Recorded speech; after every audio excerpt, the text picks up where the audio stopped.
क्या आप जानते हैं कि एक ऐसा अज्ञात द्वीप है जहां राक्षसों का शासन है और मानवता का कोई स्थान नहीं? साहसी खोजकर्ताओं की एक टीम से लेकर जानवरों के राजा तक, यह सिर्फ एक सर्वाइवल की कहानी नहीं है, यह स्कल आइलैंड पर युद्ध है। चलिए किंग कांग और उसके राज्य के रहस्यों को उजागर करते हैं। कहानी की शुरुआत में हमें द्वितीय विश्व युद्ध का समय दिखाया जाता है। वहां दो सैनिकों का विमान एक द्वीप पर गिर जाता है। वे दोनों एक दूसरे के दुश्मन होते हैं। लड़ते लड़ते वे जंगल में चले जाते हैं, जहां उन्हें एक विशाल प्राणी दिखाई देता है।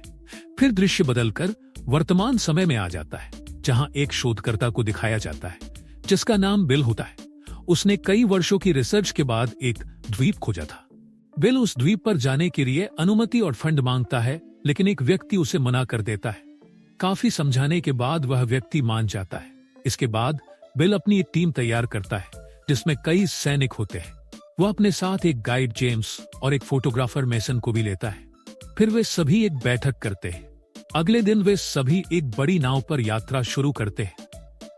रास्ते में उन्हें पता चलता है कि एक बड़ा तूफान उनकी ओर आ रहा है, लेकिन बिल इस बात पर ध्यान नहीं देता और सभी को हेलीकॉप्टर लेकर रवाना होने को कहता है। रास्ते में वे सभी तूफान में फंस जाते हैं, लेकिन किसी तरह तूफान को पार कर लेते हैं। आखिरकार जब वे उस द्वीप तक पहुंचते हैं तो जमीन का परीक्षण करने के लिए बम गिराते हैं। इससे वहां के सभी जानवर भागने लगते हैं। तभी एक पेड़ आकर एक हेलीकॉप्टर से टकरा जाता है। तभी हमें कांग को दिखाया जाता है। वह बहुत गुस्से में होता है और सभी पर हमला करने लगता है।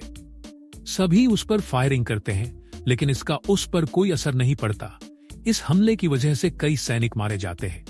हमले के कारण टीम दो समूहों में बंट जाती है। एक में बिल और सैनिक और दूसरे में जेम्स, मेसन और बाकी लोग। इस हमले में मेजर के कई सैनिक मारे गए थे, इसलिए वह बिल से जाकर इसके बारे में पूछताछ करता है। बिल उसे बताता है कि उसने इस पर 30 साल तक रिसर्च की है, ताकि वह सभी को यह दिखा सके कि दुनिया में ऐसे प्राणी भी होते हैं। अब उनकी टीम का एक सैनिक गायब हो जाता है, इसलिए मेजर अपनी टीम के साथ उसे ढूंढने जाता है। तभी एक बांस उस सैनिक को आर पार हो जाता है। उन पर एक विशाल मकड़ी हमला कर देती है, लेकिन वे किसी तरह मकड़ी को मार देते हैं। अब हमें गायब सैनिक को दिखाया जाता है जो नदी में पानी पीने आया था। तभी वहां कांग आ जाता है। जब कांग पानी पी रहा होता है, तब एक विशाल ऑक्टोपस उस पर हमला कर देता है, लेकिन कांग उसे मारकर खाने लगता है।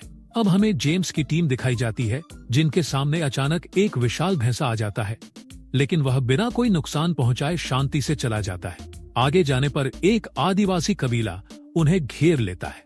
उनमें एक आदमी भी था जो वही था जिसे हमने कहानी की शुरुआत में देखा था। वह सभी को उस कबीले के अंदर ले जाता है। वह उन्हें वहां की कहानी सुनाता है।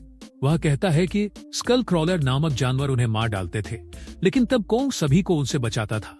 कोंग की वजह से वे सभी जमीन के नीचे रहते हैं और कोंग अपनी प्रजाति का आखिरी जीव है। लेकिन अब सभी को वहां से वापस जाना था, इसलिए वह बूढ़ा सैनिक उन्हें अपनी नाव दे देता है। सभी मिलकर नाव को मरम्मत करने लगते हैं। घूमते समय मेसन को एक भैंसे के ऊपर एक हेलीकॉप्टर गिरा हुआ दिखता है। वह जाकर भैंसे की मदद करने लगती है। तभी कोंग वहां आता है और भैंसे को आजाद कर देता है। यह देखकर मेसन बहुत डर जाती है। फिर हमें वह गुमशुदा सैनिक दिखता है और उसे पता चलता है कि जिस पर वह बैठा था वह एक जीव है। वह उस जीव पर गोली चलाने लगता है। वह जीव किसी को देखकर भागने लगता है।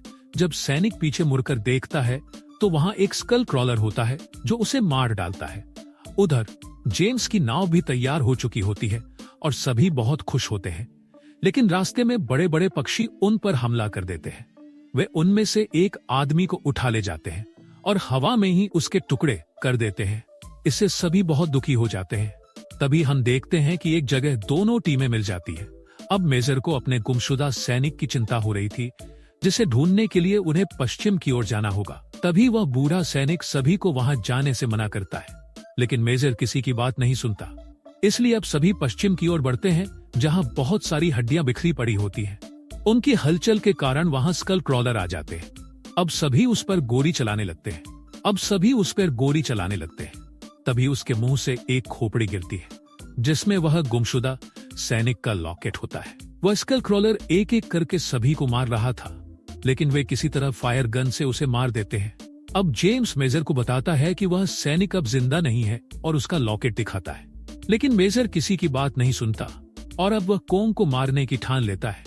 सभी उसे समझाते हैं कि इसमें कोंग का कोई दोष नहीं है, वह तो हमारी रक्षा करता है। लेकिन मेजर बहुत जिद्दी होता है, इसलिए अब फिर से टीमें दो हिस्सों में बंट जाती है। रात को जब मेसन तस्वीरें खींच रही होती है तभी वहां कोंग आ जाता है। वह उन्हें कोई नुकसान नहीं पहुंचाता। तब उन्हें पता चलता है कि कोंग एक अच्छा प्राणी है।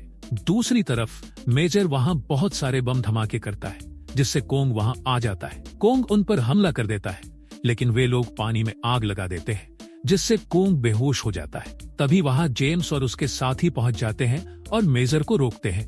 वे उसे समझाते हैं कि कोंग हमारा दुश्मन नहीं बल्कि दोस्त है, लेकिन मेजर मानने को तैयार नहीं होता, क्योंकि कोंग ने उसके कई सैनिकों को मार दिया था।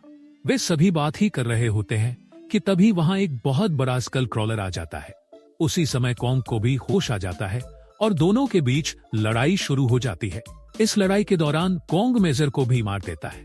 अब सभी बंदरगाह की ओर बढ़ने लगते हैं। तभी एक और स्कल क्रॉलर वहां आ जाता है। एक सैनिक बहुत सारे बम लेकर उसके सामने खड़ा हो जाता है, लेकिन वह उसे दूर फेंक देता है। तभी वहां कोंग आ जाता है और दोनों के बीच एक जबरदस्त लड़ाई होती है। सभी लोग भी कोंग की मदद कर रहे होते हैं। आखिरकार कोंग उसका गला काट देता है, जिससे वह मर जाता है। अब सभी बचे हुए लोग मिलकर वापस चले जाते हैं।